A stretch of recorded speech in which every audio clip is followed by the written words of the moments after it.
এই বিল্ডিংটা তুলছেন, আজ থেকে আপনাদের এই বিল্ডিং এর কাজ বন্ধ। সবকিছু তো ঠিক ছিল, সরকারিভাবে পরীক্ষিত। শালিমার বিল্ডার্স তো কখনো 2 নম্বরে করে বিজনেস করে না স্যার। দেখেন, ছোট কোম্পানি বা বড় কোম্পানি বলে কোনো কথা নেই, আইন সবার জন্য সমান। আপনারা যদি এভাবে বেআইনিভাবে কাজ করেন, আজ থেকে এই প্রজেক্টের কাজ বন্ধ, যতক্ষণ না পর্যন্ত আপনারা নিয়ম মেনটেন না করবেন। আরে স্যার, আপনি ওদের সাথে এত কথা বলতেছেন কেন? শুনেন, এরকম আরো অনেক প্রজেক্ট আছে, সেগুলো তদন্ত করতে হবে। তদন্ত করলে আপনি বুঝতে পারবেন যে এখানে দুর্নীতি আছে কিনা। তাহলে আপনার চোখের সামনে সবকিছু ক্লিয়ার হয়ে যাবে, সব দুর্নীতি দিয়ে ভরা।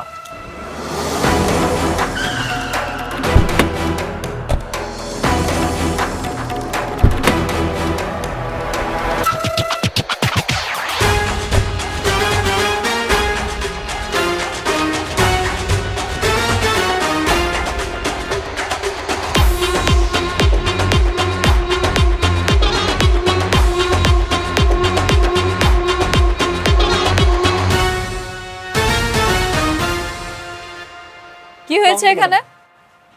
ও, কি হয়েছে বুঝতে পারছেন না? দুর্নীতি করে বিজনেস করতেছেন আর এখন এসে বলতেছেন কি হয়েছে? এই স্যার, ওনাকে বুঝাই বলেন। শুনেন, আপনাদের এই আবাসিক প্রকল্পের কার্যক্রম কোনো সরকারি বিধিনিষেধ মেনে তৈরি হচ্ছে না।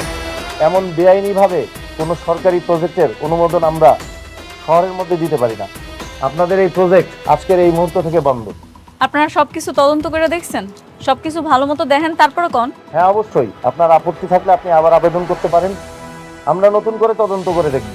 কিন্তু ততদিন এই প্রজেক্ট বন্ধ থাকবে। পরবর্তী নির্দেশ না দেওয়া পর্যন্ত এখানে কোনো কাজ করা যাবে না। সবাই চলেন তাহলে। রাতুল সাহেব, তাহলে আসি।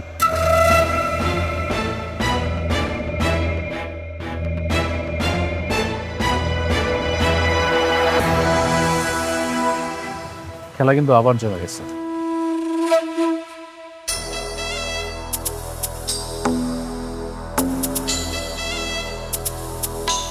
মরার কথা কেন আসতেছে বলো তো?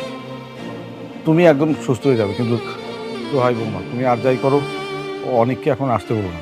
মানে হয়েছে কি, এই কথা জানলে কিন্তু আমাদের সবাইকে জেলে দেবে। তাই বলে কি ওরা ওদের সন্তান থেকে দূরে থাকবে? বেঁচে থাকার পরও মৃত ভেবে দিনের পর দিন পার করবে? বৌমা, তোমার অপারেশনের আগে অনেককে কোনো কিছু জানানো দরকার নাই। অপারেশন যখন সাকসেস হয়ে যাব, তোমার তো বাচ্চা এমনি হইব। হ্যাঁ, তখন কিন্তু আবার অনেক তোমাকে গ্রহণ করবে না। এই জন্য বলছিলাম কি, যেটা গোপন আছে সেটা গোপনই থাক। হ্যাঁ মা, এখনই অনেককে কিছু জানানোর দরকার নাই। যেহেতু বিষয়টা গোপন আছে, গোপনই থাক। আমরা সময় সুযোগ বুঝে অনেককে বুঝিয়ে বলবো।